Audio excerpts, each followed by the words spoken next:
साथियों, यह स्थान हमारी सनातन संस्कृति, आस्था और परंपराओं का ये जीवंत केंद्र है। साथियों, यहां स्थित प्राचीन शिव मंदिर, जिसका इतिहास महाभारत काल से जुड़ा हुआ है, हमारे गौरवशाली अतीत का, हमारी संस्कृति का ये साक्षी है। आज जब मुझे यहां आने का अवसर मिला है, तो मैंने भी भगवान शिव के चरणों में वहां नमन किया है, उनको प्रणाम किया है और साथ ही मैंने प्रार्थना ये की है कि आप सब पर भगवान महादेव का आशीर्वाद और कृपा आप सबके ऊपर बनी रहे। ये मैंने भगवान शिव से प्रार्थना की है। साथियों, भगवान शिव सृष्टि के संहार और सृजन करता है। साथियों, वे हमें सिखाते हैं कि जीवन में संतुलन कैसे बनाया जाए, कैसे बना करके रखा जाए। भगवान शिव से प्रेरणा मिलती है। मैं बैठा जब सोच रहा था कि इतनी भारी गर्मी हो रही है और ऊपर पंखा भी नहीं है, फिर भी हमारे सभी बुजुर्ग, हमारी माताएं टस से मस नहीं हो रही हैं। यही तपस्या हमें भगवान शिव से मिलती है। मैं आप सबको प्रणाम करता हूं। साथियों, उनका त्याग और तपस्या के साथ साथ भगवान शिव करुणा और प्रेम का भाव कैसे रखा जाए, आज हमें उस विरासत से प्रेरणा लेने की साथियों आवश्यकता है। मुझे ये गर्व भी है कि इस पवित्र स्थल पर बाबा गिरधारी दास जी महाराज, जिन्होंने लंबे समय तक इस पवित्र स्थल को अपनी तपस्या त्याग के बल पर हम सबको अलौकिक करने का काम वो बाबा गिरधारी दास जी महाराज ने किया है। साथियों, इस पावन तीर्थ स्थल पर 3 दिवसीय महारुद्र यज्ञ और विशाल भंडारे का आयोजन ये समाज को जोड़ने, सेवा और समर्पण का संदेश देने का एक महान माध्यम है। साथियों, मैं इसके लिए स्वामी धीरजागिरी जी महाराज, उनको प्रणाम करता हूं, जिनके संरक्षण में ये पुनीत कार्य चल रहा है। साथियों, आपने जिस प्रकार इस आश्रम को सेवा, साधना और समाज कल्याण का ये केंद्र बनाया है, वह अत्यंत प्रेरणादायक है। साथियों, स्वामी धीरजागिरी जी महाराज का जीवन स्वयं में एक प्रेरणा है। आपने अपना पूरा जीवन समाज सेवा, धर्म प्रचार और मानव कल्याण के लिए आपने समर्पित किया है। जब मैं सुन रहा था, अभी बताया भी जा रहा था कि यहाँ पर गौ माता की सेवा के लिए उनका भी संरक्षण किया जा रहा है और यहाँ उनकी रक्षा सुरक्षा के लिए एक अस्पताल का भी निर्माण किया जा रहा है।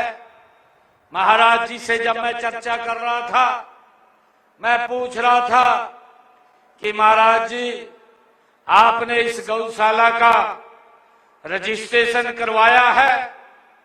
महाराज जी कहने लगे कि मैंने तो रजिस्ट्रेशन नहीं कराया, मेरा रजिस्ट्रेशन तो कहा सामने बैठा है जिन लोगों की एक एक पाई यहां पर खर्च होती है।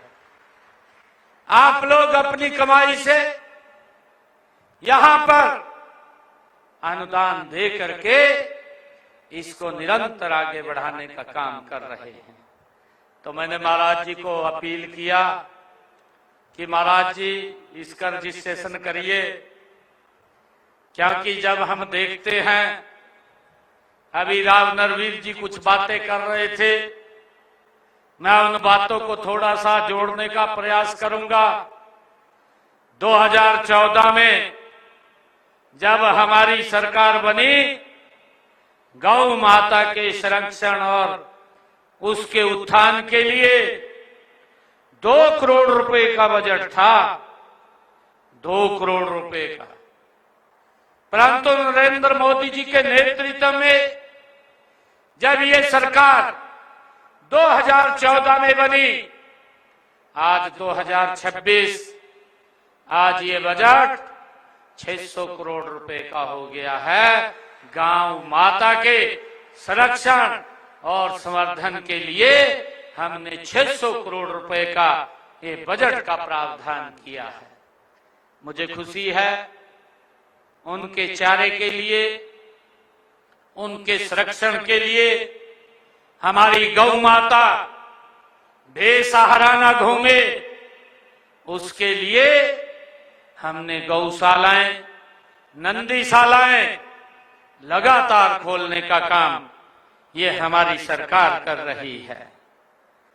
साथियों, मैं महाराज जी को ये भी कहना चाहूंगा कि आपका यह प्रयास आश्रम के माध्यम से गौ सेवा को बढ़ावा दिया जा रहा है और पशु अस्पताल भी यहां चलाया जा रहा है। मुझे खुशी है कि इसके साथ ही गरीबों और जरूरतमंदों की सहायता भी की जा रही है। यहां पर अनाथ बेसहारा कन्याओं का विवाह भी किया जाता है। गरीब बच्चों को शिक्षा के लिए वो हेल्प भी दी जाती है। वास्तव में ये सेवा परमो धर्म के सिद्धांत को साकार कर रहा है। साथियों, आज हम आधुनिक जीवन की भागदौड़ में अक्सर संवेदनाओं को भूल जाते हैं। तब स्वामी जी का यह कार्य हमें मानवता का सच्चा अर्थ ये समझाता है। भाइयों बहनों, भारतीय संस्कृति में भंडारा सेवा, समर्पण और समानता का जीवंत प्रतीक है, जिसकी जड़ें हमारे वेदों और पुराणों में गहराई से ये निहित हैं। वेदों में अन्न को अन्न ब्रह्म कहा गया है। साथियों, इसका मतलब है कि अन्न स्वयं ईश्वर का एक रूप है और जो व्यक्ति दूसरों को अन्न प्रदान करता है वह वास्तव में ईश्वर की सेवा करता है। साथियों, ऋग्वेद, अर्थवेद में अन्नदाता को सर्वोच्च दान माना गया है। साथियों, इसमें कहा गया है कि जो भूखे को भोजन कराता है वह पुण्य का भागी बनता है और समाज में समृद्धि व शांति का संचार भी करता है। साथियों, इसी प्रकार हमारे पुराणों में भी अन्नदान को सबसे श्रेष्ठ ये बताया गया है। अन्न दानता परः दान न भूतो न भविष्यति। साथियों, अन्नदान से बड़ा कोई दान नहीं है, न कभी हुआ है और न होगा। साथियों, हम सब जानते हैं, हमारे गुरु ग्रंथ साहिब में भी गुरु नानक देव जी ने सदियों पहले मानवता को कीर्त करो, नाम जपो और वंड छको का ये पाठ पढ़ाया था। साथियों, भंडारे की परंपरा हमें वसुदैव कुटुंबकम की भावना से ये जोड़ती है। साथियों, भंडारे में जाति वर्ग ऊंच नीच के भेद मिटा करके सभी को एक समान बैठाकर भोजन ये पंक्ति में कराया जाता है। साथियों, हम सब ये भी जानते हैं कि भंडारे की यह दिव्य परंपरा आज भी हमारी सामाजिक एकता और संस्कृति मूल्यों की ये आधारशिला है। साथियों, यह परंपरा हमें प्रेरित करती है कि हम समाज के हर वर्ग तक सहयोग और संवेदना की भावना पहुंचाने का काम करें, ताकि एक समरस, सशक्त और करुणामय समाज का निर्माण हो सके। साथियों, यह आयोजन हमें सिखाता है कि समाज में एकता, भाईचारा और सेवा की भावना कैसे विकसित की जाए।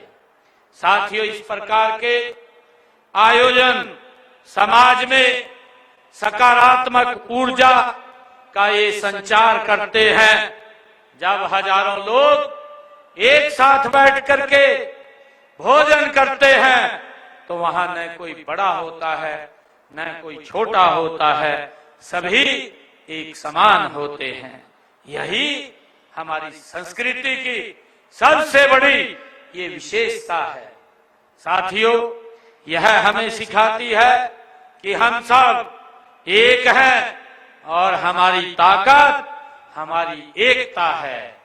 साथियों, हम सब जानते हैं 2014 में जब देश के यशस्वी प्रधानमंत्री आदरणीय नरेंद्र मोदी जी ने इस देश की जन सेवा का दायित्व संभाला, तब उन्होंने सनातन धर्म का गौरव बढ़ाने का निरंतर काम किया है।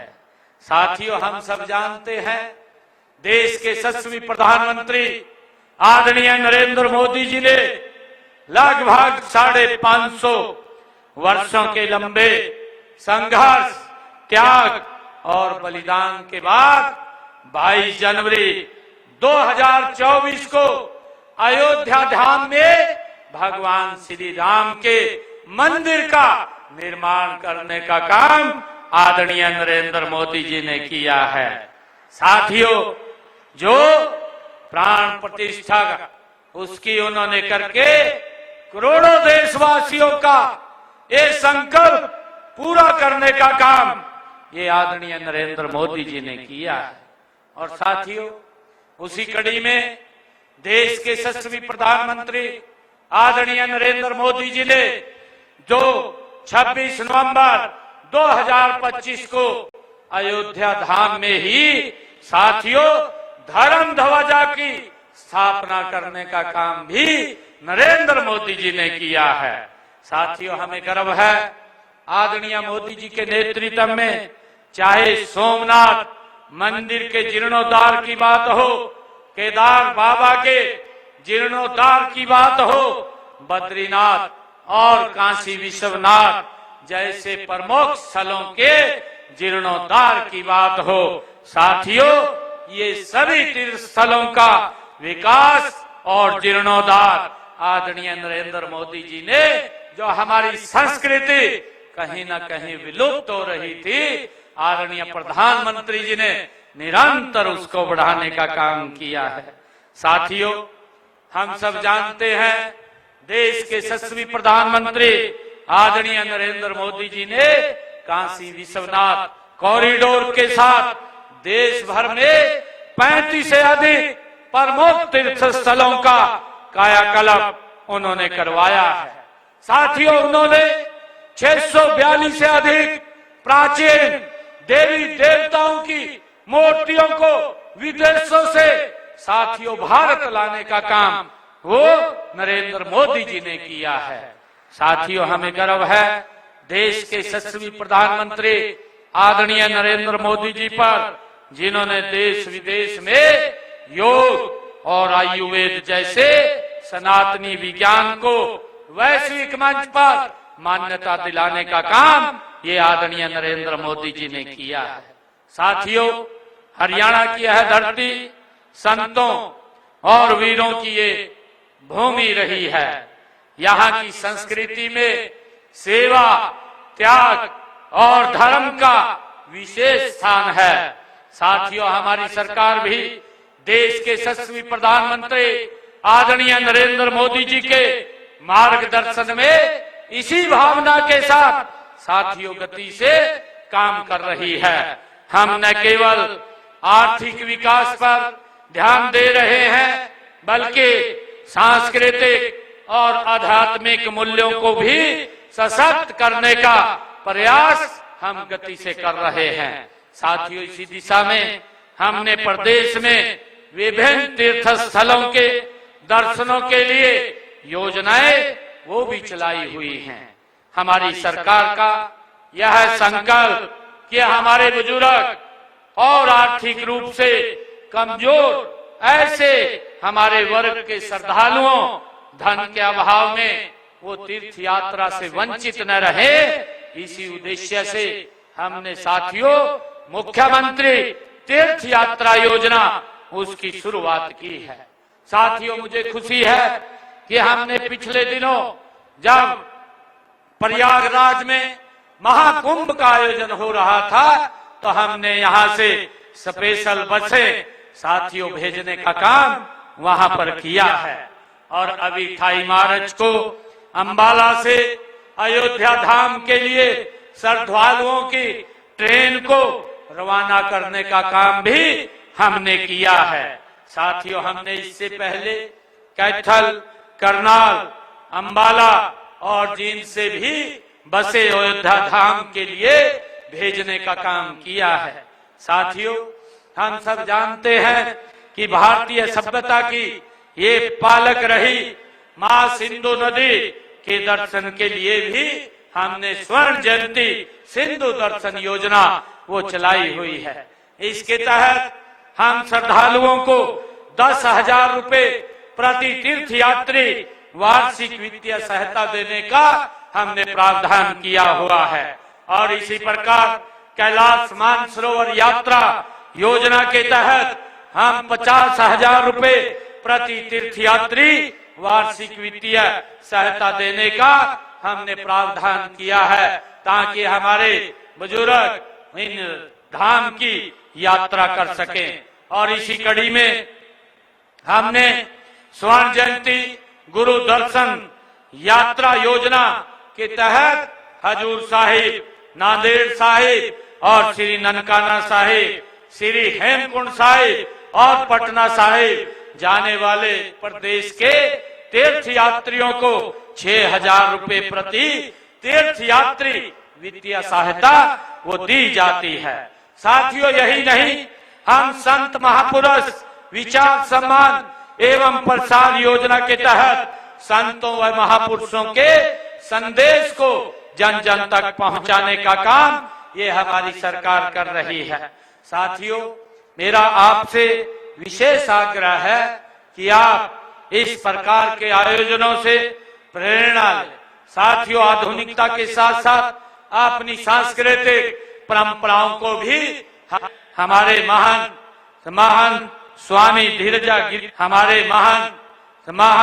स्वामी धीरजागिरी जी महाराज और गोकुलपुरा आश्रम के सभी स्वयं सेवकों का मैं इस भव्य आयोजन के लिए उनको बधाई देता हूं और उनको शुभकामनाएं भी देता हूं। साथियों, आज हमारे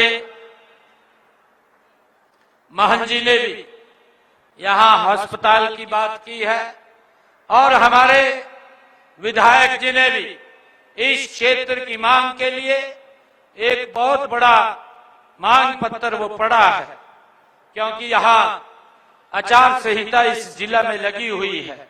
मैं महाराज जी से बात कर रहा था कि मैं घोषणा तो कोई नहीं कर पाऊंगा, परंतु जो आपकी मंशा है वो पूरी करने का काम 10 तारीख के बाद ये हमारी सरकार करेगी।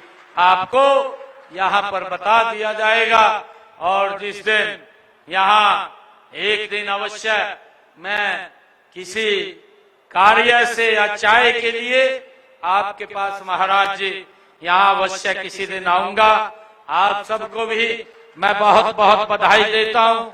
विधायक जी ने जितने भी काम बोले हैं उन सब कामों को हम अलग से विभागों को भेज करके उनको पूरा करवाने का काम ये हमारी सरकार करेगी।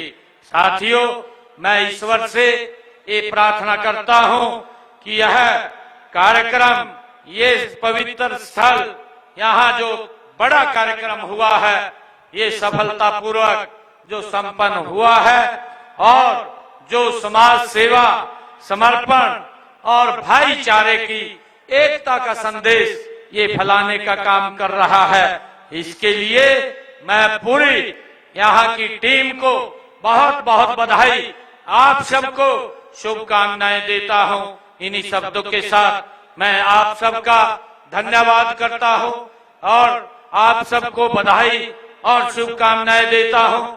जय हिंद, जय भारत, जय भारत माँ। धन्यवाद।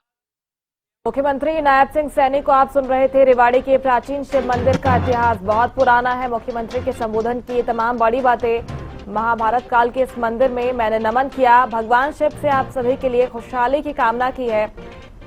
मुख्यमंत्री ने कहा कि हमें अपनी विरासत से प्रेरणा लेने की जरूरत है।